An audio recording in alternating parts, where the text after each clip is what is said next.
The chamber of the Galactic Council floated in quiet space, far from any single world. It was a wide circle of light and glass, with long seats arranged in layers. Each seat was shaped to fit a different kind of body. Some were tall and thin, some low and wide, some filled with soft light instead of matter. The council met often, and most meetings were calm, slow, and careful. This one began the same way. The air was steady. The lights were soft. Data screens hovered above the center, showing symbols and numbers that only trained minds could read. Voices murmured in many tones, but none were loud. There was no sign that this meeting would be remembered. Alan stood near the edge of the chamber. He was human, and he looked small compared to many of the others. He wore a simple dark uniform, clean but plain. His hands were held behind his back and his face was calm. He had been here before, though never alone. Humans were still new to the council. They were allowed to speak, to study, to listen, but mostly they watched. Alan was here as a researcher. His task was simple. Earth's old records were being added to the shared galactic archive. It was routine work. Every world that joined the wider galaxy did this. Old names, old maps, old languages, all of it was stored, checked, and labeled. Alan did not expect trouble. He did not feel nervous. He felt bored. The review began like all others. A council clerk, a being made of pale blue light, guided the process. Data flowed from Earth's systems into the central archive. Dates appeared. Charts shifted. The council followed along with polite attention. Some members focused closely. Others drifted, thinking of other matters. Then the clerk paused. The data stream slowed. A new line appeared on the main screen. It was marked as Original Planetary Designation. That alone was not strange. Every world had one. Usually it was just an early name given by the first thinkers or explorers of that species. The clerk hesitated. Alan noticed it but thought little of it. Clerks paused all the time. Data errors happened.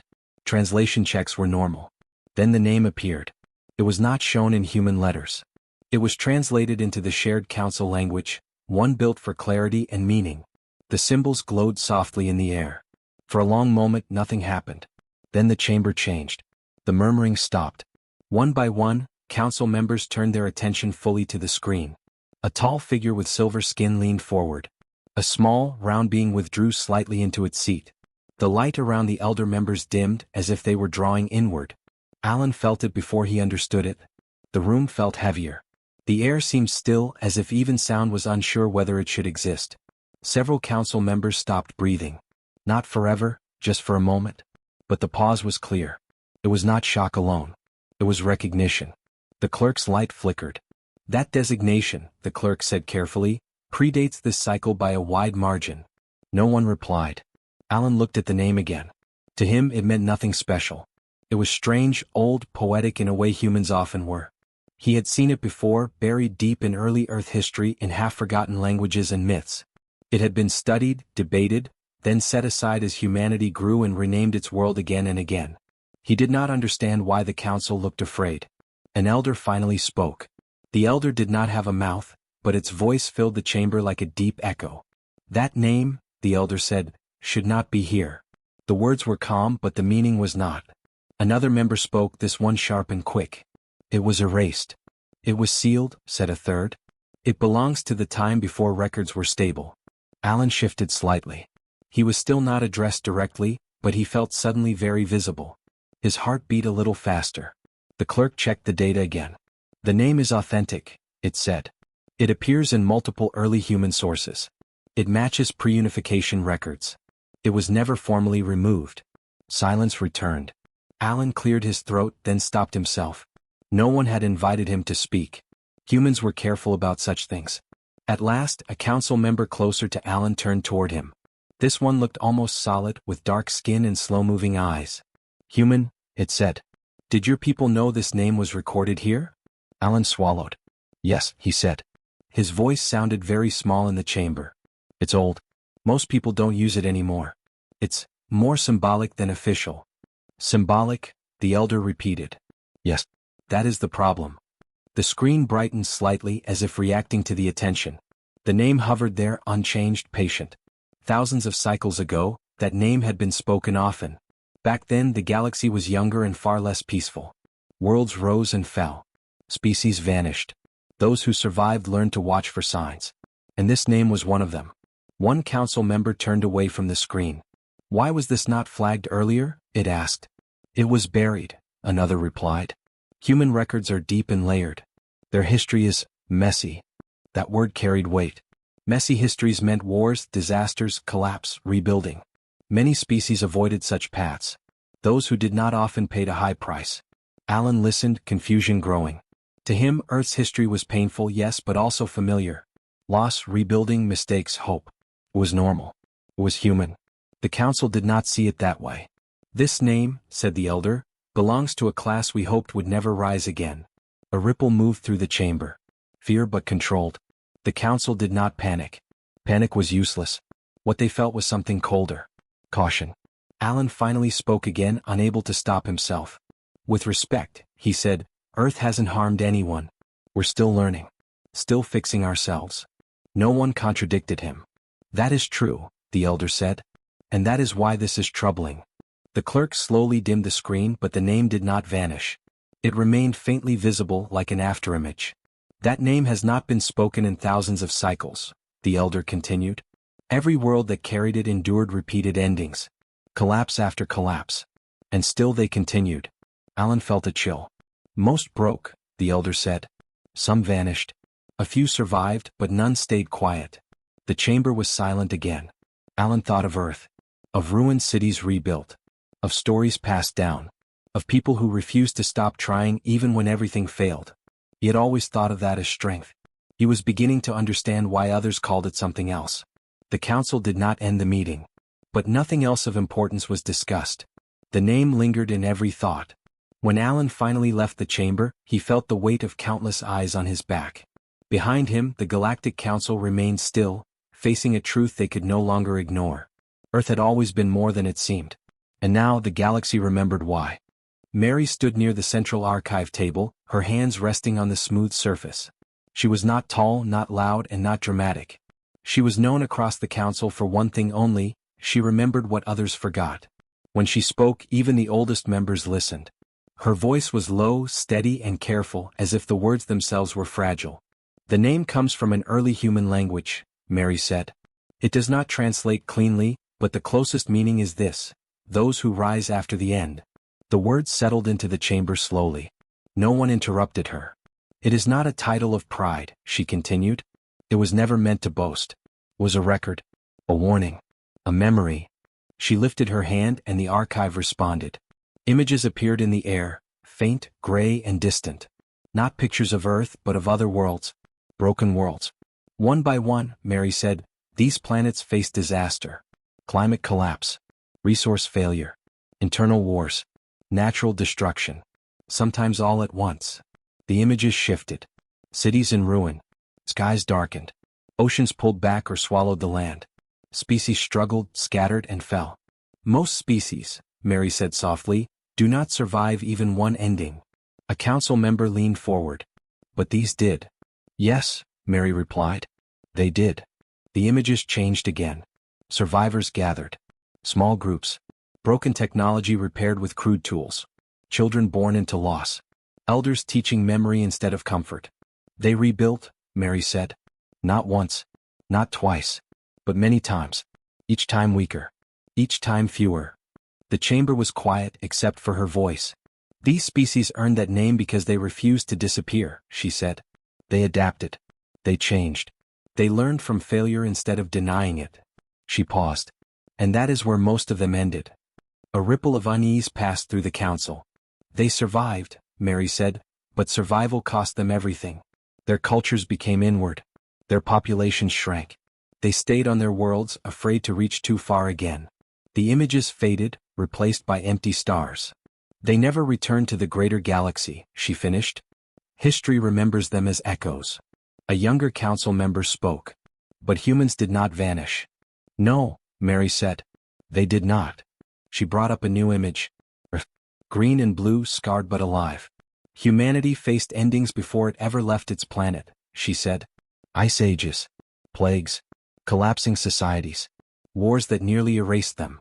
Alan stood quietly nearby, listening. His chest felt tight. He knew this history, but hearing it spoken this way felt different. Each time, Mary continued, they lost millions. Sometimes billions. And each time they argued, blamed, and failed. She allowed herself a small pause. And then they continued. The image shifted again. Early human cities. Then later ones. Then rockets lifting into the sky. They remembered their endings, Mary said. They wrote them down. They told stories. They warned their children.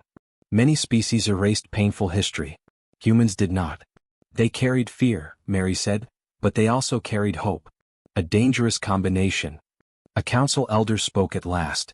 Why is this name feared? Mary looked toward the elder. Her expression was calm, but her eyes were serious. Because species with this name do not break easily, she said. They bend. They scar.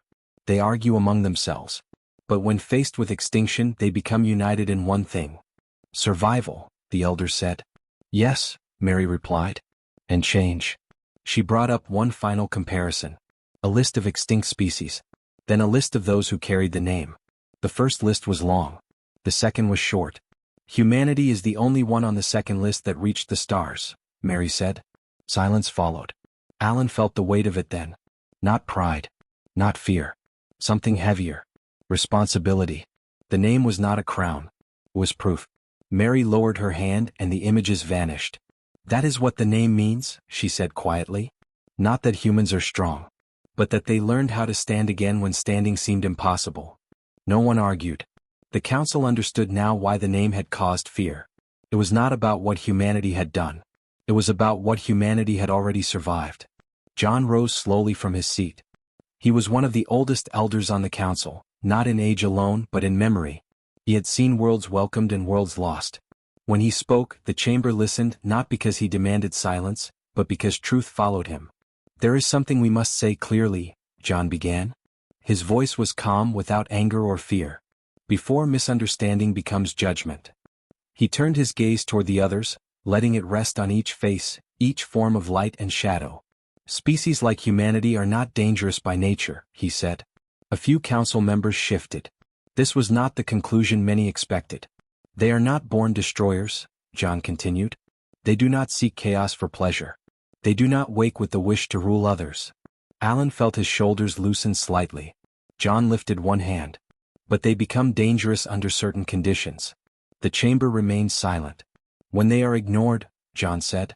When they are underestimated. When they are cornered. The words were simple but they struck deep. John waved his hand and the archive responded. Images appeared, not of Earth alone but of many species across history. Some were proud, advanced, confident. They believed themselves safe, John said. They believed their strength was permanent. The images changed. Those same worlds began to fracture. Systems failed. Leaders argued.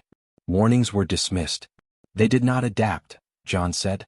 They tried to hold on to what they were. The images faded. Then new images appeared. Human ones. Early humans faced harsh lands. Limited tools. Unforgiving weather. Predators stronger than them.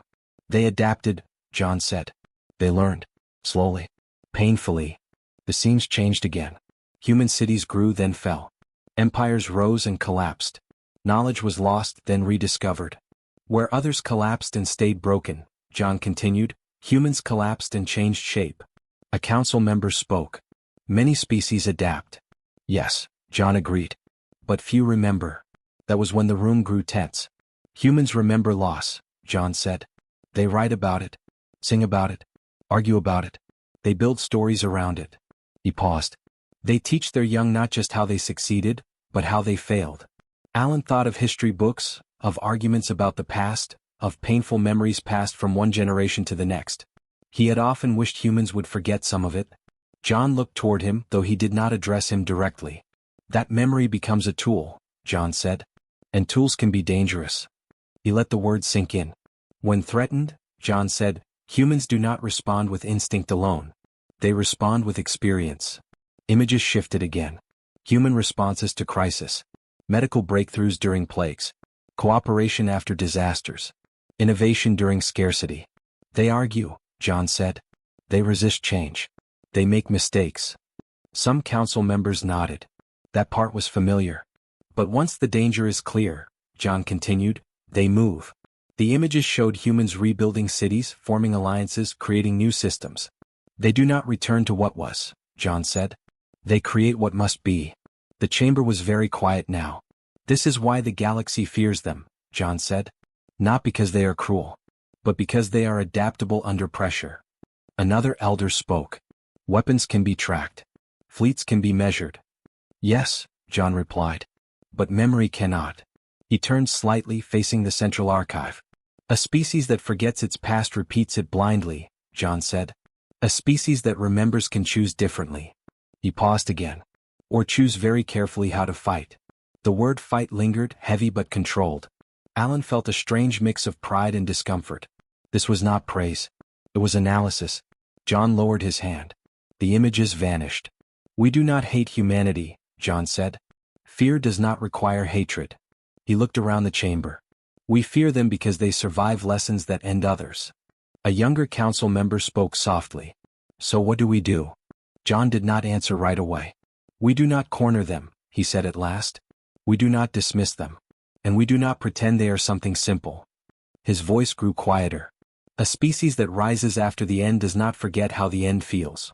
The chamber remained silent. No one argued. No one denied it.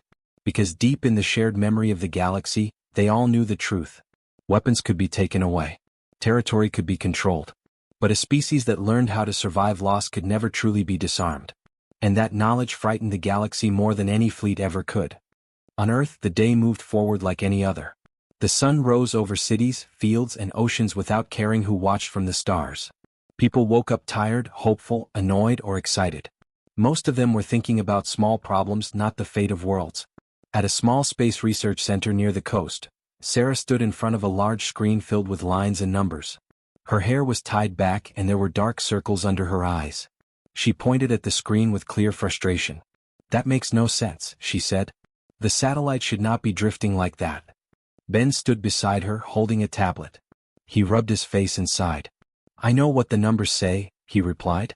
But the math checks out. We've run it 3 times. Sarah shook her head. Then something else is wrong. Sensors maybe. Or the software update last week. Ben frowned.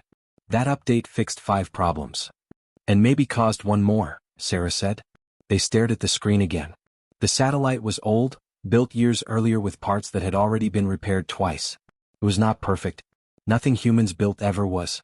In another room, Kate knelt beside a broken coffee machine. She laughed as brown liquid leaked onto the floor. Of course, she said to herself.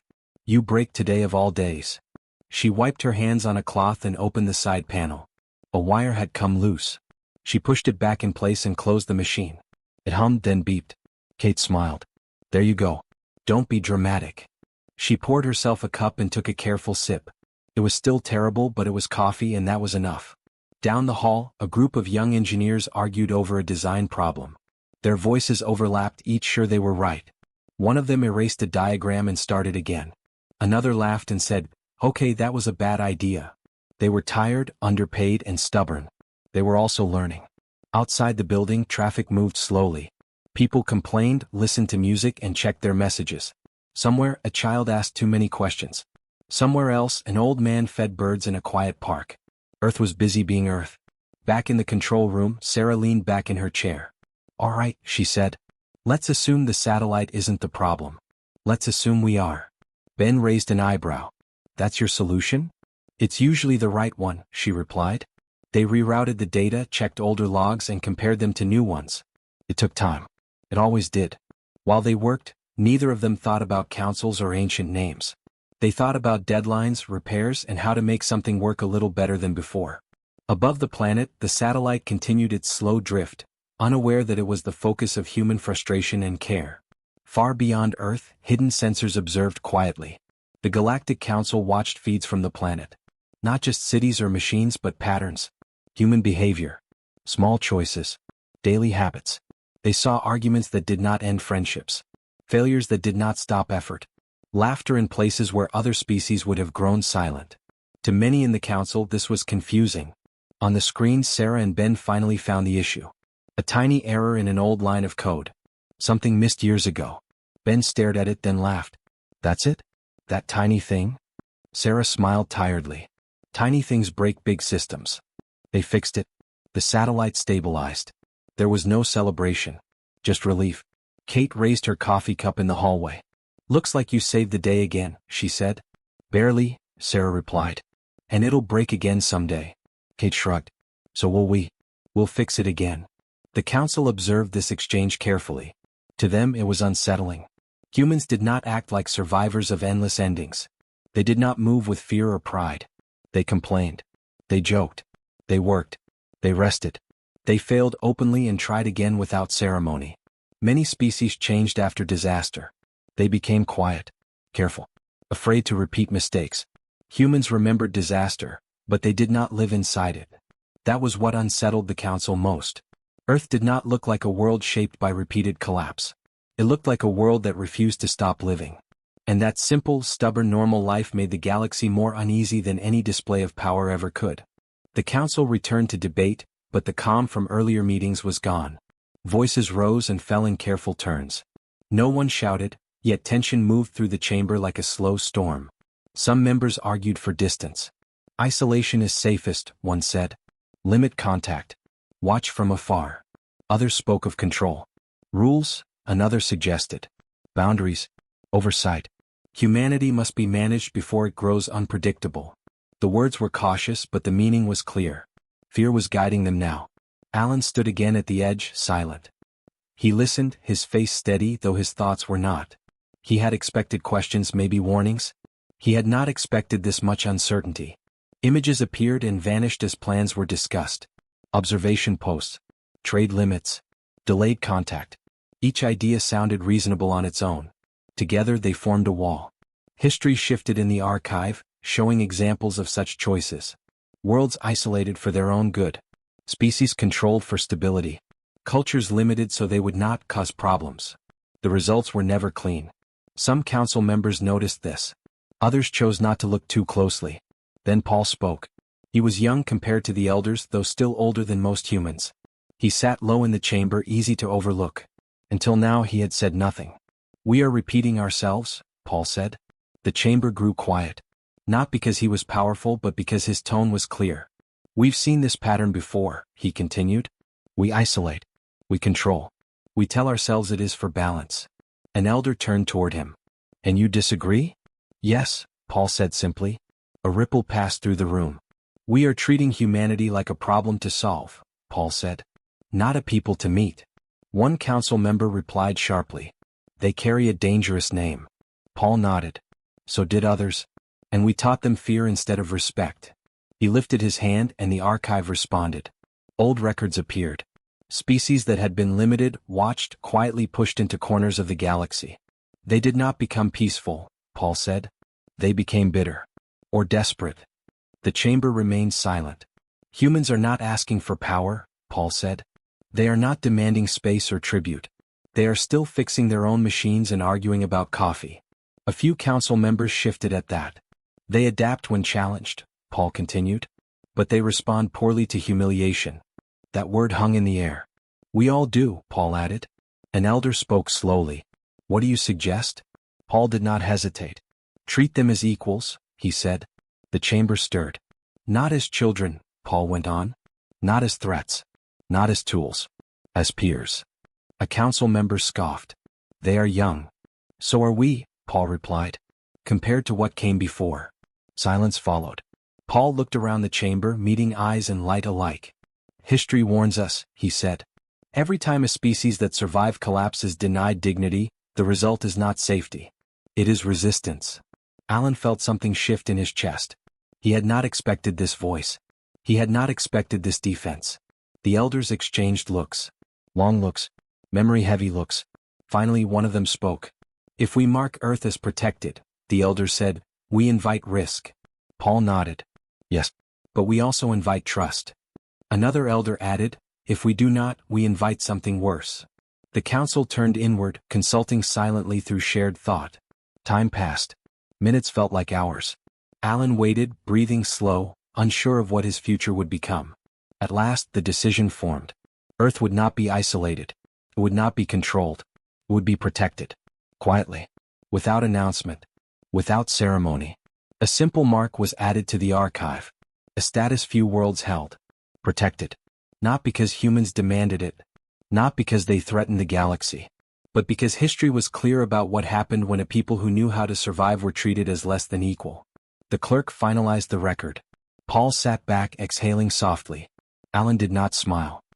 He simply closed his eyes for a moment, steadying himself. Far away, Earth continued its daily noise and struggle, unaware that its place in the galaxy had just changed. Not through force. Not through fear. But through a choice the Council had learned at great cost to finally make. The message arrived on Earth without sound or warning. It did not interrupt systems or darken skies. It simply appeared, clear and calm, routed through channels humans had prepared but never expected to use so soon. Alan was called in early that morning. He read the message 3 times before speaking. It was short. It did not demand anything. It did not threaten. It did not even explain fear. It asked one question. How do you wish to be known? The room was quiet after Alan read it aloud. Around the table sat scientists, diplomats, engineers, and historians. Some looked excited. Others looked nervous. A few looked confused. Sarah broke the silence. That's it? She asked. Just that? Alan nodded. That's all. Ben leaned back in his chair. They're giving us a choice. Kate frowned slightly. Or testing us. That idea settled heavily in the room. Over the next days, the discussion spread across the planet. Governments talked. Universities debated. People argued online. News channels repeated the question again and again. How do you wish to be known? Some suggested using Earth's ancient names. Others wanted something strong, something proud. A few wanted a title that would warn the galaxy not to underestimate humanity. Historians reminded everyone where those names came from. From pain. From loss. From survival. Artists suggested poetic answers. Leaders suggested careful ones. Many people simply listened. Alan spent long nights reading messages from across the world. Ordinary people shared their thoughts. We're not done becoming, one message said. Names matter, but they can trap you, said another. Let's not scare them, someone wrote. We're tired of being scared ourselves. Alan thought about the name the Council had uncovered. The one tied to endings and rising again. It was true. It was earned. But it was heavy. He thought about Sarah arguing over broken systems. Kate laughing at small failures. People fixing things, loving things, losing things, and still moving forward. At the final meeting, the room was crowded. Screens showed faces from every continent. Voices had been filtered, sorted, reduced into patterns and meaning. The answer was becoming clear. Alan stood. We don't need a new title, he said. And we don't need an old one. The room waited. We don't need to explain our past, Alan continued. It's already written into us. Sarah nodded slowly. We're not asking the galaxy to fear us, Alan said. Or praise us. He took a breath. We should answer honestly. He looked at the final draft on the screen. It was short. Almost too simple. Ben tilted his head. You think that's enough? Alan smiled faintly. It always has been. The message was set. No symbols of power. No ancient words. No warnings. Just one line. We are humanity. The signal traveled faster than any human ship ever had. It reached the Galactic Council without delay. The chamber was full when it arrived. Mary read it first. She said nothing, but her eyes softened. John closed his eyes for a long moment. Paul let out a quiet breath he hadn't realized he was holding. No one laughed. No one dismissed it. They understood. The answer did not deny the past. It did not hide it. But it did not let it rule the future either. Humanity had not chosen a name built on fear, nor one built on pride. They chose what they were, still learning, still changing, still moving forward. A simple truth. The Council marked the response in the archive. Not under warnings. Not under threats. Under identity. Earth's past had shaped it. The scars were real. The memory was deep. But the galaxy saw now that humanity was not trapped by what it had survived. It was defined by what it chose to become. And for the first time since the ancient name had appeared, fear began to fade, replaced by something far rarer among the stars. Understanding.